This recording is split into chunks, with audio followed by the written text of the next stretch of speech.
Hi, it's Asha here, and welcome in this new voiceover about drawing frills and frilly dresses, which is part of Patreon Release 54, alongside much more content like process steps of one traditional and digital drawing, minimum, because I always put more. So just make sure to check other files, other videos, and learn as much as you can.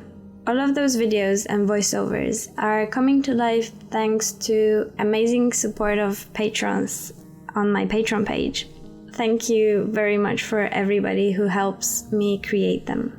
If you haven't seen previous releases but you'd like to take a look at them, they are all available at my Gumroad page. And as part of the rewards, patrons also get 50% off all Gumroad downloads, so if you want to check out other videos, don't forget to use the discount. And now let's make a start, because those frills are not gonna draw themselves. Let's go. If you watched my previous voiceover tutorials, you might not be surprised with this part. I cannot stress enough how important it is to warm up before the drawing. So the first step before doing anything, or even learning from me, or even copying any drawings, mine or anybody else's, or doing studies, you should warm up. Warm up your hand and your brain. And shamefully enough, I tried to skip this phase myself. And guess what? I couldn't. When beginning recording the tutorial, I had no idea what I'm gonna draw. I knew it's gonna be a frills voiceover, so like a lesson about how to draw frills and folds and pretty stuff, basically.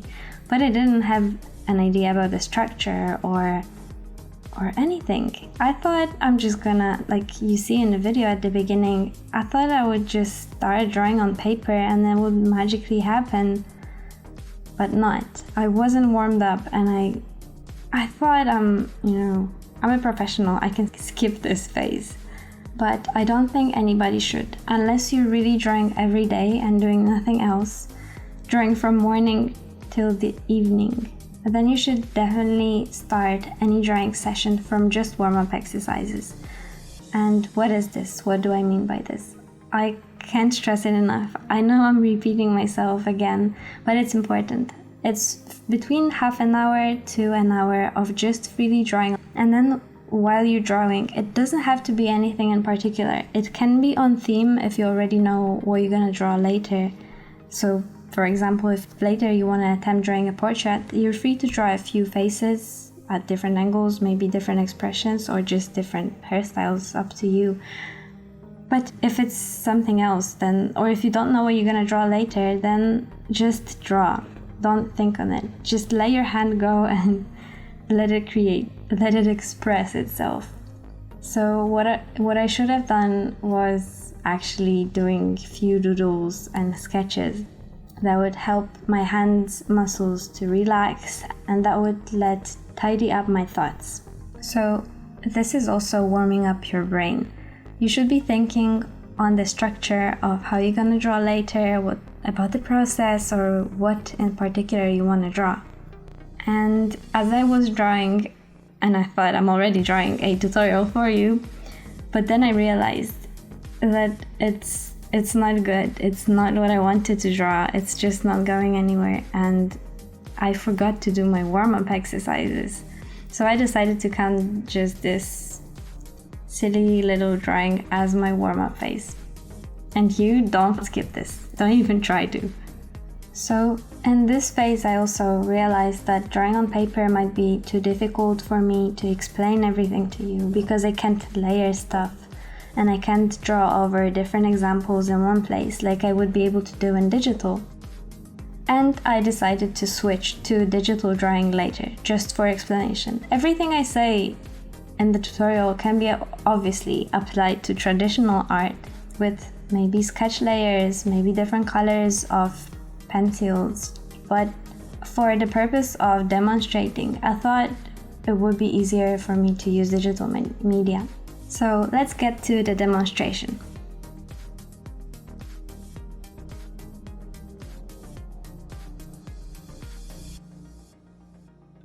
Before I start drawing actual designs and dresses with frills, let me demonstrate on like small parts and pieces how to draw frills and how to not overthink the construction.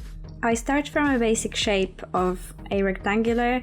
Later I'll show you how to make it on something more curvy because we might need to implement frills on different shapes. So like this maybe too. And then I'll also show you different ways of doing frills, some small frills and big frills as well. I'll move this a bit further apart because it's kind of close. And now I'll switch to a different layer, the one above it, so I can easily switch the sketch off, and I'll use black for the difference to be visible better. Let's say that we have done the warm-ups, that we have done the studies, observed how the frills look in photographs or in the real life, and now we're trying to draw them. So there are of course different approaches, and I'm gonna show you two. First one, like a very organized and clear manner of drawing a frill. So here you can see a pattern that this line is repeating. Maybe I'll draw another one, maybe it will be visible better. It's very unified. It's basically just a zigzag that's very simple to repeat. It's organized. So to finish a frill like this, it's nothing else but just joining some parts of it together.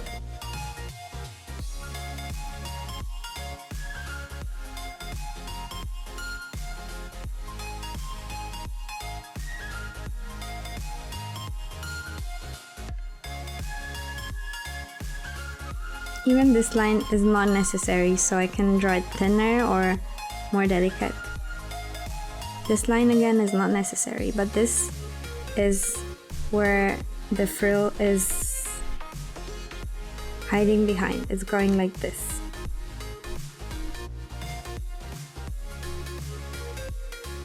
And then of course, just like I showed here, we need to draw what's happening on top of the frill, which is here, and at the bottom of it. Some parts are going to be visible, so to show that, I can lock the line, and now it looks as a very simple, very organized frill. Honestly, nothing else. I'll just simplify it a bit more here.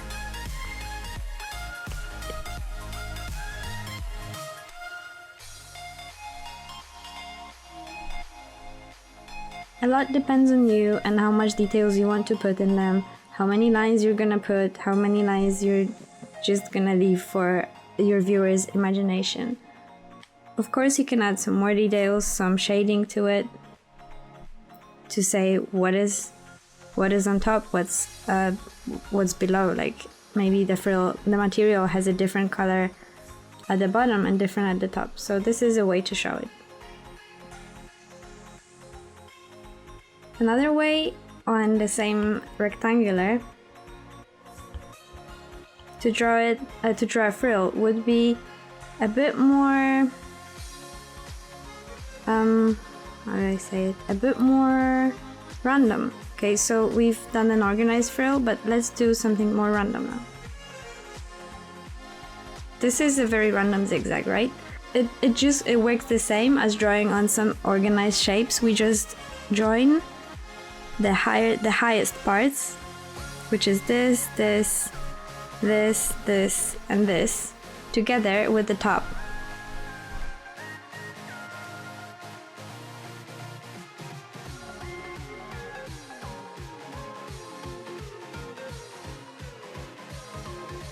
And now we need to draw what's happening at the bottom.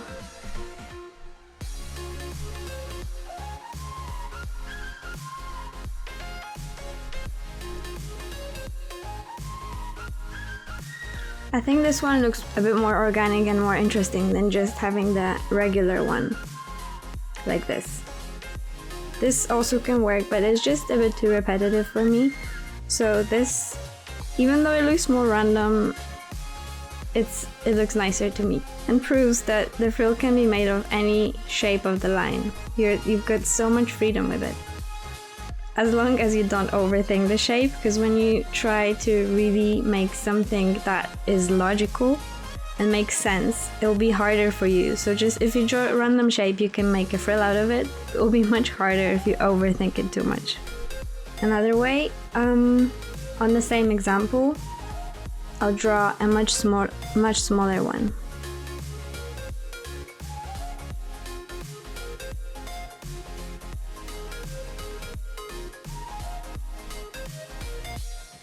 And it works exactly the same as with the bigger one, just the lines will be a bit more straight rather than curvy. Did you notice how this one is like curvy and this one is curvy and this one?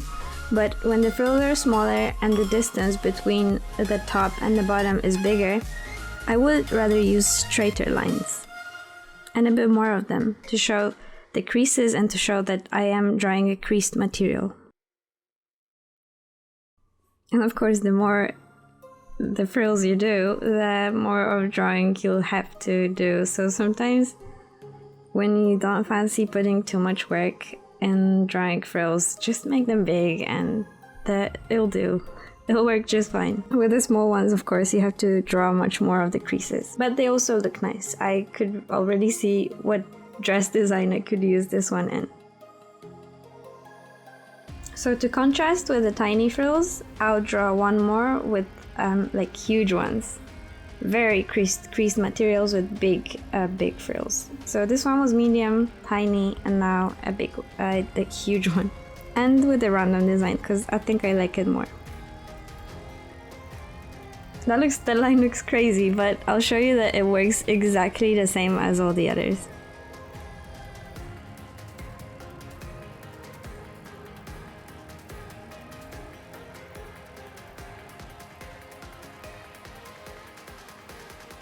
And I'm adding extra lines that do not necessarily say that there is a crease somewhere at their end, but I just add them to make material look a bit more interesting.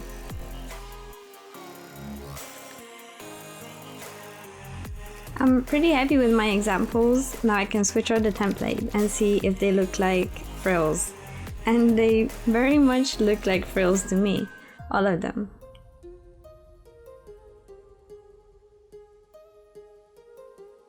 With experience, you can find your own preferences and your own method of drawing them. Maybe you like bigger frills more, maybe you like smaller frills more, or maybe you're drawing specific elements that you might need either one of the two designs for them, or maybe both. So to level up a bit, I'll try to draw on an arced rectangular, so not on the straight one.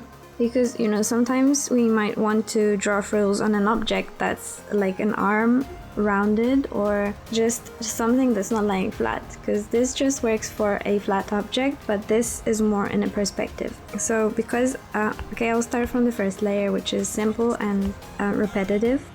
So the method is exactly the same, but since the figure looks like we're looking at it from a perspective, I would flatten a bit the shape of the frill, so it wouldn't make it as tall as it is in the first picture. I'm now just doing as I did before, joining the lines.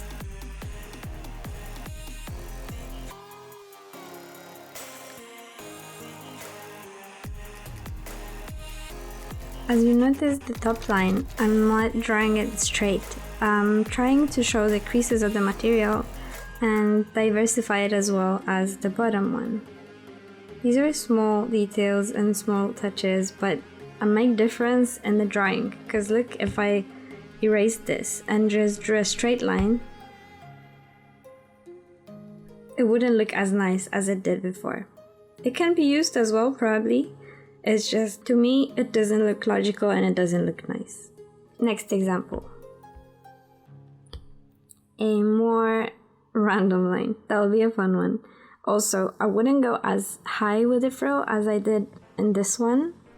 I would make the line a bit like still diversified, but a bit smaller differences. So like not this high, but just this high. Okay, I think I can make this line work, but I'll try to make it a bit different. So one more try. Okay, I'll try to make this one work.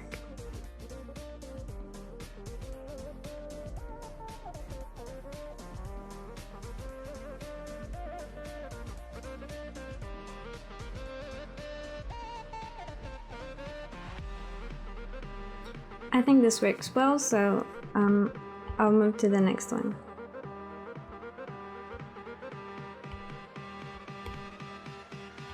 Tiny frills with a random line at the bottom. They're already tiny, if you notice, just going from here to here. So not that much space is used. How would I tackle it even with smaller space? I'm not sure. Maybe I'll do it a different way.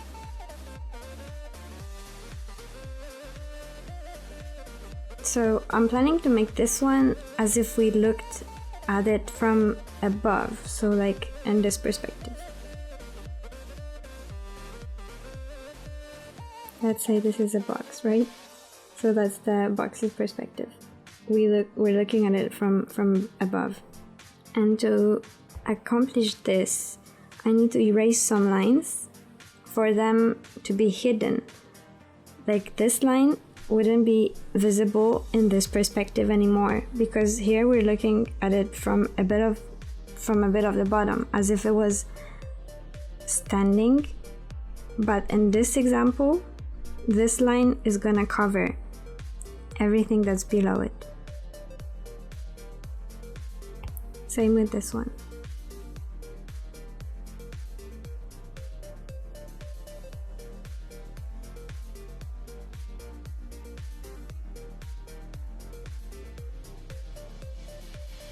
Okay, I think it works for me, like a little different perspective on the frill. So let's make another one. Oh, this one might look crazy. Okay.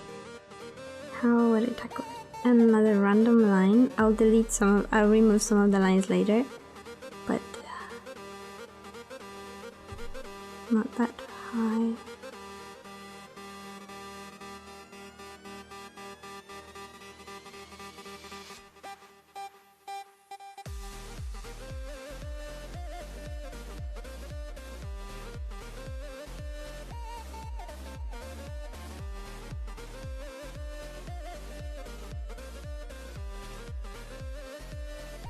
And since this frill had a few more crease lines, I'll just add them here to make material look a bit more interesting.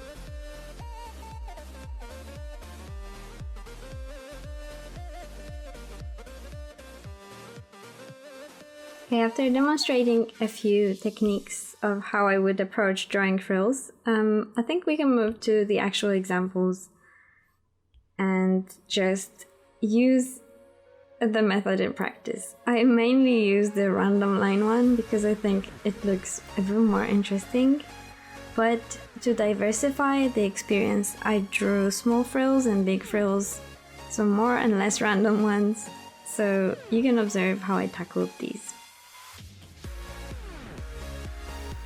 I have to admit that recording demonstrations must be the most difficult thing in the world. So I apologize if something's not smooth or not as flowy as it should be. But when drawing on the go, I kind of can't focus on both talking and drawing. I do lose a lot of confidence and I just really don't know how to balance that. And also when I'm trying to explain something when I'm drawing, for some reason I'm missing so much vocabulary and I feel like I sound like a total potato. But I hope you found it useful, and then let's move on to some more drawings, and I'll try to explain to you my process of how I approach the actual drawing, how I can use what I know and practice. The benefit of drawing digitally is that I can have as many layers as I want. So if something didn't work out, I I can draw over it, improve, erase, merge layers, create more layers, draw on top, and just continuously keep improving. That is slowing the process a little bit when you're a perfectionist. However, it also stops me from being scared of drawing because, well, it doesn't matter if I mess up, I can always fix it, right? Just so effortlessly. And for the purpose of the demonstration and of the actual drawing, it was easier for me to do it digitally just because it is a bit faster. If I had to sketch on paper, then, you know, there are some rules I have to stick to. I have to minimize erasing so the paper is not destroyed, and if I want the clean drawing at the end, I would have to keep redrawing it onto new papers. But digitally, I can just switch off the layers with a sketch and overlay it and color it so much quicker. So if you'd like to take a look at videos in real time, how I was drawing at the dresses and the illustrations, you can see it much closer and you'll understand why I keep switching the layer on and off. Also, I wanted to use one base. I'm providing the base for you if you want to try drawing some of your own designs of the dresses, or who knows, maybe not even dresses. And then on top of the base layer, I could make more sketches and designs, and as you can see here, I am struggling to figure out some designs. I'm indecisive and I'm not a clothes designer, but I wanted to make my own examples and definitely use all the methods that I showed you before. Maybe not the first one, but like some smaller frills, some bigger frills, some very full ones, and some of the flat ones too. If you'd like to use the same method that I'm doing, I have to say I'm using Procreate on iPad Pro, and I am not a master of Procreate at all. I'm using all the basic tools that it comes with. I never installed or download anything else for it. So these are all the basic brushes. Probably my favorite one would be the dry ink brush, which I often use for line art, or just Studio Pen. G Pen, I think, from typography pens, or calligraphy pens, right? That's what it's called when it's traditional lettering. And for coloring, something very easy as well, so I just use airbrushes, smooth, hard ones, and again Studio Pen or G Pen if I want to make flat selections. What I have to advise you to be careful of when drawing digitally is definitely to not zoom in too much. This is a downside for me of digital illustration, that you can just zoom in and be as precise as you want, add so much details, and then when you zoom out to the actual size of the illustration, it happens to be so unimportant, and sometimes I spend so much time, few hours, on a detail that when I zoom out is not even visible. And yeah, just be careful about that. I'm not saying not to zoom in at all. It's also a very good tool and very helpful. Just don't overdo it, and always keep in mind the actual size of the illustration and think if the details are important or not, or if the size of the brush that you're using is not too small. And I feel like I said everything about how to draw frills in the actual demonstration, so I'm not sure what to say here. Maybe one more thing that I would add would be to just let the drawing flow and let the lines be random. It's fine to have some randomness in the illustration, not everything has to be planned from the start. I had absolutely no idea what my designs and illustrations would look like when I finish, so it was very much just a fun sketching, fun experience, even for me. Even trying to teach someone else, I had a lot of fun just drawing. And I think this is very important in this profession. So to sum up, make sure you check the PSD files that I'm providing together with this tutorial analyze maybe layers or anything else that you want to see in detail and just look a bit longer at. You can always check the real-time videos, and if you have any questions, don't hesitate to contact me. I'll gladly respond to them all.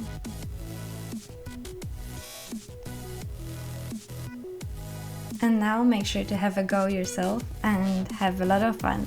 Don't forget that never ever just watching a tutorial is gonna teach you anything.